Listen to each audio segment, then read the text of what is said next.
She was expecting a baby.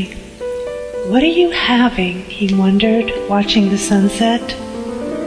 "I think it's going to be a star," she said quietly, answering his thoughts. He only smiled, caressing her head. She still looked like a girl, slim and light, her shoulders buried in a golden waterfall of hair. Last time she gave birth to a wave, emerald green, just like the color of her eyes, and it added music to the ocean. "The ocean is silent on the inside and sounding on the outside," she had said. "It needs music." She had not known she was pregnant with the wave. She was unlike anyone he met, and his friends often wondered if their marriage would last long. All of them had stable families. His best friend's wife, for example, gave birth to a vine. It coiled around their house, shading it from the midday heat. It grew quickly, endowing them with numerous other vines and sweet grapes. They always had grapes on their table, in addition to a fine wine they learned how to produce. "One day you'll also have something like this," his friend had said proudly then. It was almost a light year ago. They had been sitting on the terrace. It was a hot day in July, and the setting sun resembled a mad sunflower from Van Gogh's painting.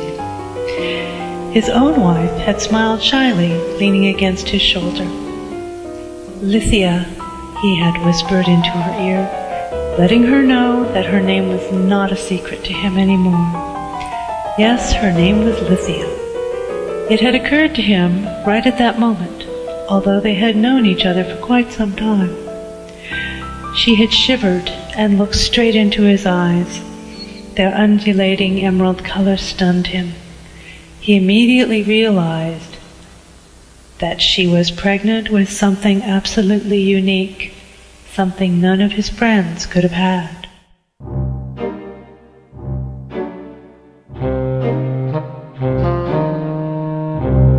"Do you really think it's going to be a star this time?" he asked, kissing her forehead.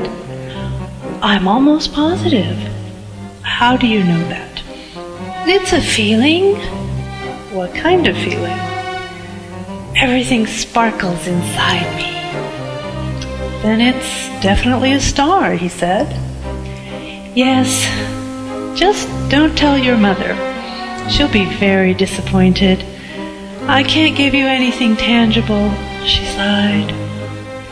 "I won't tell her. Don't worry." "Is it a star?" his mother asked, glancing over Lithia. She appeared out of nowhere, right in the middle of their conversation. Lithia blushed. She never learned how to hide her true feelings. "Why do you make such an assumption, Mother?" he asked. "Why? Are you kidding me? She's shining from within. What else could it be?" She lit a cigarette and inhaled the smoke. "I'm very disappointed in both of you." She exhaled a cloud and went away. His mother never came back, but the cloud stayed, suppressing the shine coming from the star ripening in her womb.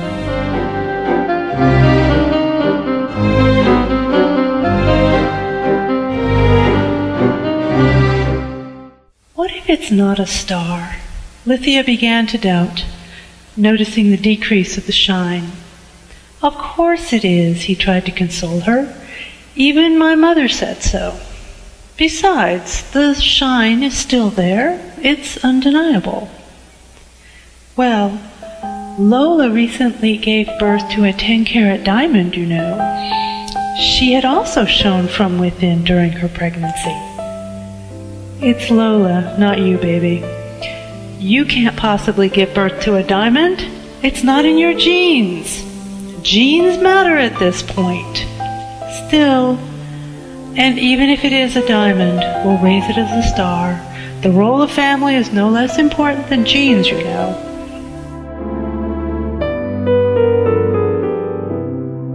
The cloud didn't dissolve. "If it doesn't go away, we won't be able to see when the star is born," Lithia worried. For the first time he kept quiet. He didn't know what to say simply because he had no experience in a star's birth. He went to an astronomer to find out more about it.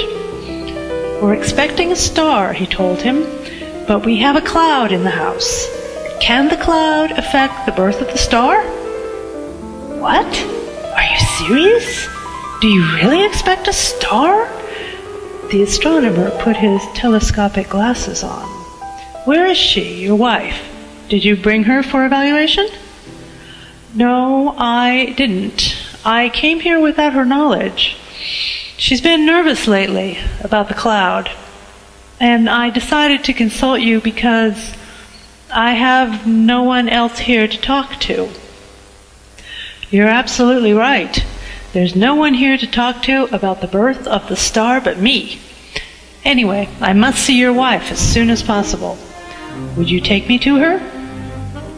The astronomer rushed like a comet along the streets, telling the story of his own wife. "My own wife only managed to give birth to a few meteorites, and after artificial insemination at that. Your wife didn't have artificial insemination, did she?" "No, she didn't." "That's good. Then you're the father." "Yes, I am." He barely kept pace with the astronomer. "What's your name?" "My name? I don't know yet. She hasn't told me yet." "Oh, is that true?" The astronomer stopped for a moment, catching his breath. "Then she must be in a hurry. Stars must have their fathers." "We were mainly worried about the cloud." "The cloud? The cloud? What cloud?" "Clouds don't matter. Fathers. Fathers matter."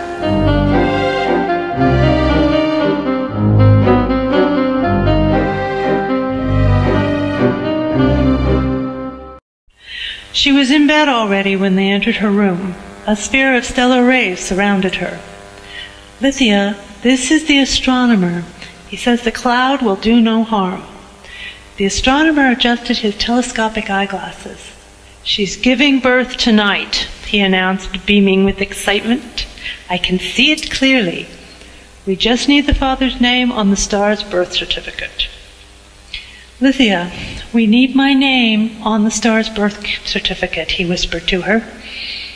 She slightly moved in bed, and the streaks of light flashed on the walls. "Your mother called. She said your sister is pregnant with high stocks. The family is happy now. She wanted the cloud back." "The cloud doesn't matter, Lithia. It never did. We need my name on the star's birth certificate. You're going to give birth tonight." "Tonight?" She looked at both of them with surprise. "So soon?" Yes, darling, we're going to be parents again. But we do need my name on the certificate. Please think about it." "I've been thinking about it, and you must think about it too. Are you sure you want your name on the star's birth certificate?" "Why are you asking? You know my answer, don't you?" "Oh, of course I do. Still, you should think about it. I failed your family once with the wave, and now the star's coming. I'll never give anything useful, anything you'd proudly show to your family or your friends. You still have a chance to change your mind. I can raise it myself. If your name is on the certificate, it's forever. It's not like with the wave, do you realize? This would be forever." That night she gave birth to the star. There were only 2 witnesses present, he and the astronomer. "So what's the name of the father?" the astronomer asked, holding the birth certificate. "David." "The father's name is David," she replied, feeding the star with milk from the Milky Way.